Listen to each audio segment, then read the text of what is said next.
Meenu TV.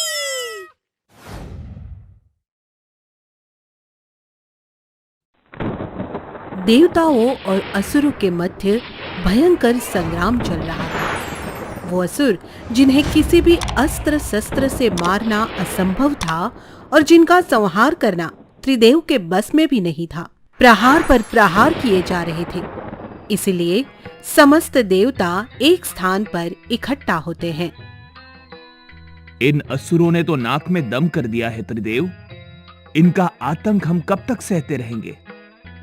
तभी अग्निदेव आगे आकर कहते हैं, हमें इस असुरी आतंक को समाप्त करने का कोई स्थायी हल ढूंढना चाहिए।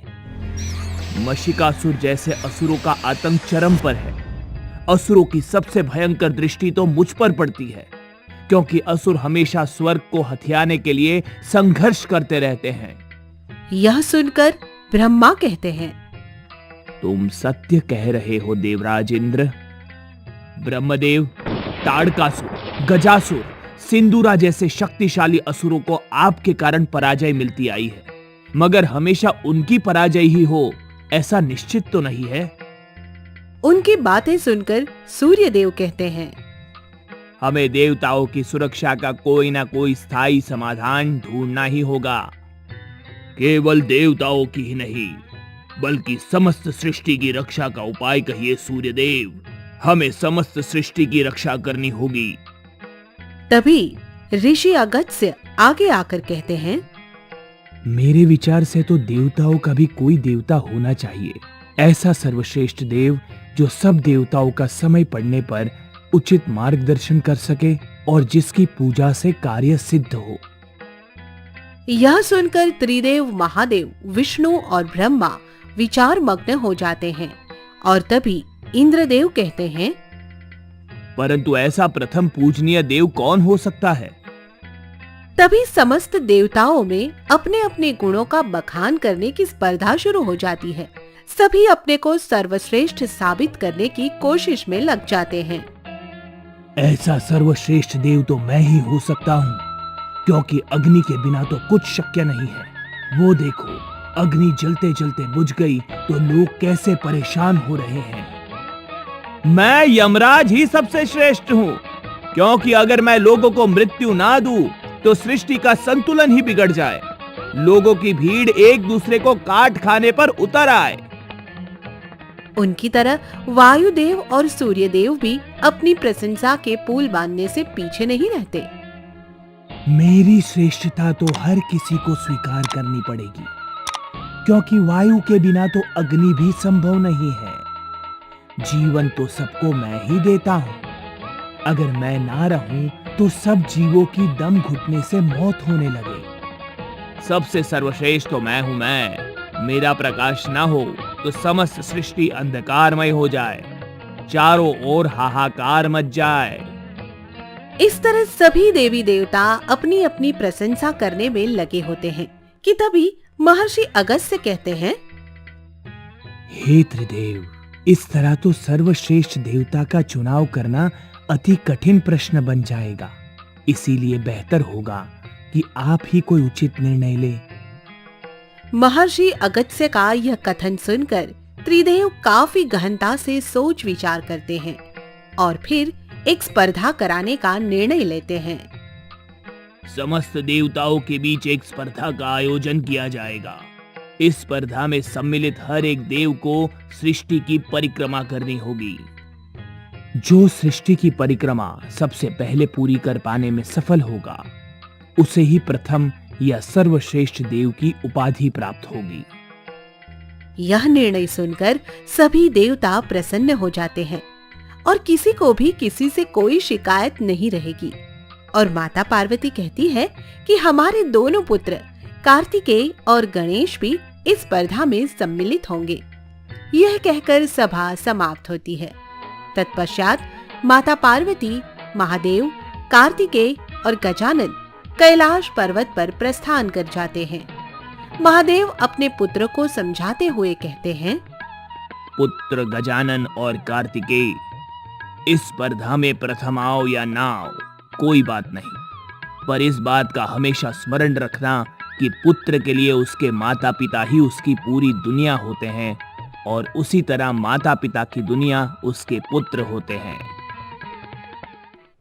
अगले दिन समस्त देव अपने अपने वाहनों पर सवार होकर आते हैं। देवराज इंद्र अपने ऐरावत पर, सूर्य देव 7 घोड़ों वाले रथ पर, शनिदेव कौवे पर, जलदेव मगर पर, कार्तिकेय मोर पर और यमराज भैंसे पर सवार होकर आते हैं। आप सब तैयार हैं? जी महादेव। तभी गणेश अपने मूषक पर बैठने की कोशिश करता है तो वो गिर जाता है। यह देखकर सभी देवता उसका उपहास करने लगते हैं। अरे इन गजानन को तो देखो, मूषक पर सवार होकर स्पर्धा जीतने आए हैं।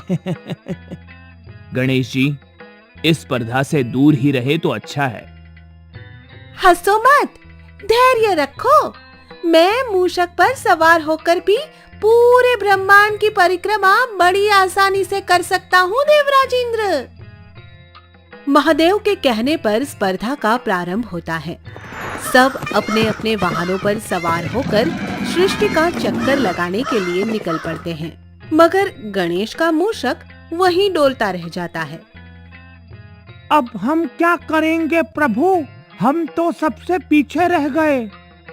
घबराओ मत मूषक, धैर्य रखो धैर्य। संसार में जो धैर्य रखता है वह जीतने की बुद्धि और युक्ति दोनों पा जाता है। उधर सब पूरी गति से चलते हुए एक दूसरे को पीछे छोड़ने की होड़ में लग जाते हैं। इंद्र अग्निदेव के पास गुजरते हुए कहता है, अग्निदेव, आप ये स्पर्धा कभी नहीं जीत पाओगे। घमंड मत करो देवराज इंद्र, मैं भी देखता हूँ कि आप इस अग्निपथ को कैसे पार कर पाते हो।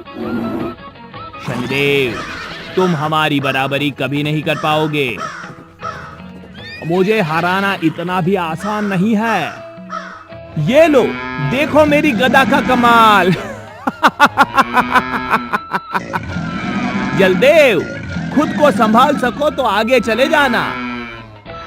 कभी आकाश में तो कभी पर्वत के शिखरों पर से, कभी सागर के ऊपर से तो कभी धरा पर सब सृष्टि की परिक्रमा कर रहे होते हैं, मगर गणेश अपने मूषक पर सवार होकर महादेव और पार्वती के पास आता है। गणेश, तुम प्रतिस्पर्धा को छोड़कर यहाँ क्यों चले आए? मामा जी, मैं यहाँ प्रतियोगिता को छोड़कर नहीं, बल्कि प्रतियोगिता को जीतने के लिए आया हूँ। माता पृथ्वी का और पिता परमात्मा का रूप है।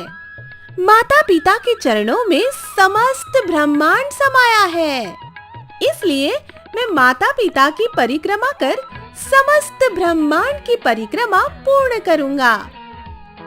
यह कहकर गणेश महादेव और माता पार्वती की पूजा अर्चना करके उनकी परिक्रमा करना शुरू कर देते हैं। उसी समय महादेव और माता पार्वती अपने अति विशाल स्वरूप में ब्रह्मांड में विराजमान दिखाई देते हैं और गणेश अपने मूषक पर उनकी परिक्रमा करते दिखाई देते हैं। यह विलक्षण और अनूठा दृश्य देखकर नारद हैरान होते हुए कहते हैं, नारायण नारायण, अरे यह क्या? गणेश जी तो माता पिता की परिक्रमा के साथ साथ ब्रह्मांड की परिक्रमा करते प्रतीत हो रहे हैं। इस तरह गणेश जी अपनी विलक्षण बुद्धि का उपयोग कर सब देवताओं को मात दे देते हैं और स्पर्धा में प्रथम स्थान पाते हैं। माता पार्वती उन्हें सिंहासन पर बैठाकर उनकी पूजा करती है और महादेव उनको प्रथम पूज्य देव घोषित करते हुए कहते हैं, आज के बाद कोई भी शुभ कार्य शुरू करने से पहले गणेश जी की पूजा करना अनिवार्य होगा। इस तरह उस दिन से गणेश जी प्रथम पूज्य देवता बन जाते हैं और सब देवता व ऋषि मुनि उनकी जय जयकार करने लगते हैं। गणपति गणेश की जय, गजानन महाराज की जय जय जय जय। आगे की मजेदार स्टोरी के लिए चैनल को सब्सक्राइब करें और बेल आइकन प्रेस करना ना भूलें।